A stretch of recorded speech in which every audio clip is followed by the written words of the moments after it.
ఈ ప్రభుత్వం అధికారంలోకి వచ్చిన తర్వాత 17 జనవరి 2024 నాడు ఢిల్లీలో జలశక్తి భవన్లో సమావేశం జరిగింది, కేఆర్ఎంబి మీటింగ్. ఆ మీటింగ్ మినిట్స్ ఈరోజు నేను సొంతగా తయారు చేయలేదు, ఇది కేంద్ర ప్రభుత్వం విడుదల చేసిన మినిట్స్. ఇది కేంద్ర ప్రభుత్వం ఇచ్చిన మినిట్స్. ఆ మినిట్సే చదువుతూ ఉన్నాను.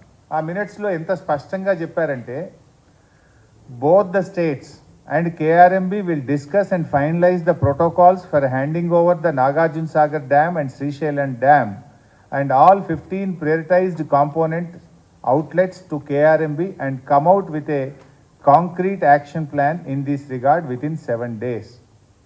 7 రోజుల్లోగా ఎలా అప్పచెప్పాలనేటువంటి ఒక యాక్షన్ ప్లాన్ తయారు చేసుకొని మా ముందుకు వస్తారు. Both the states will hand over the 15 prioritized components outlets of Nagarjuna Sagar project and Srisailam project to KRMB within 1 month time period. ఒక్క నెల రోజుల్లోగా ఈ 15 అవుట్లెట్స్ను కేఆర్ఎంబికి అప్పచెప్పడం జరుగుతుంది. ఇది మినిట్స్ ఆఫ్ ద మీటింగ్. మూడవది, CRPF will keep a strict vigil on the dam site and will allow the engineers officials from Government of AP and Government of Telangana to enter the premises of Nagarjuna Sagar Dam only after the permission of KRMB. Telangana Andhra ఇంజనీర్లు ఎవరన్నా dam మీదకి పోవాలంటే KRMB అనుమతి తీసుకున్న తర్వాతనే CRPF పోలీసులు మిమ్మల్ని అనుమతిస్తారు. Number 4, both the states will immediately release the funds to KRMB for this financial year and the dues of yesterday's in order to enable KRMB to fulfill their statutory obligations. ఇంత స్పష్టంగా ఢిల్లీలో జరిగిన సమావేశంలో నెల రోజుల్లోగా ప్రాజెక్టులన్నీ కేంద్రానికి అప్పగిస్తారు అని చెప్పి, ఇది మినిట్స్ ఆఫ్ ద మీటింగ్. ఈ మినిట్స్ వచ్చిన తర్వాత ఏం జరిగింది? తెల్లారి పొద్దున్నే పత్రికల్లో చూస్తే ఇది వెలుగు దినపత్రిక. ఇందులో కేఆర్ఎంబికి ఓకే చెప్తేనే శ్రీశైలంలో కరెంటు ఉత్పత్తి, నిర్వహణ బాధ్యత కేఆర్ఎంబికి ఇచ్చేందుకు ఓకే చెప్పిన అధికారులు, ఫలితంగా ఏపీకి లాభం, తెలంగాణకు నష్టం జరిగే ఛాన్స్. ఇది పత్రికలో స్పష్టంగా వచ్చింది. వచ్చిన మరుసటి రోజు 18వ తేదీ రాష్ట్ర ప్రభుత్వం ఏమైనా స్పందిస్తుందేమో నేను వెయిట్ చేసిన.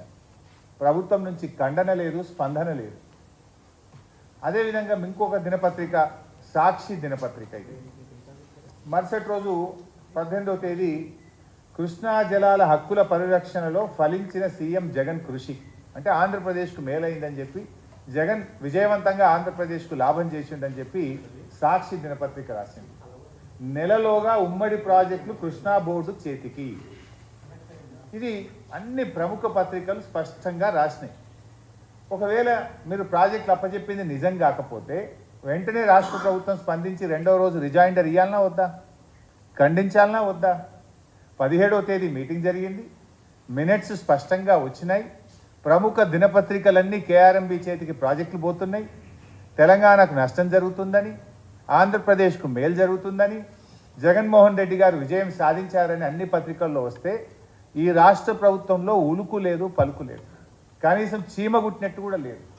కానీ 19వ తేదీ నాడు నేను ప్రెస్ మీట్ పెట్టి ఇది ఇంత అన్యాయం జరుగుతూ ఉంటే మీరు ఏం చేస్తున్నారు అని చెప్పి నేను గట్టిగా రాష్ట్ర ప్రభుత్వాన్ని నిలదీయడం జరిగింది.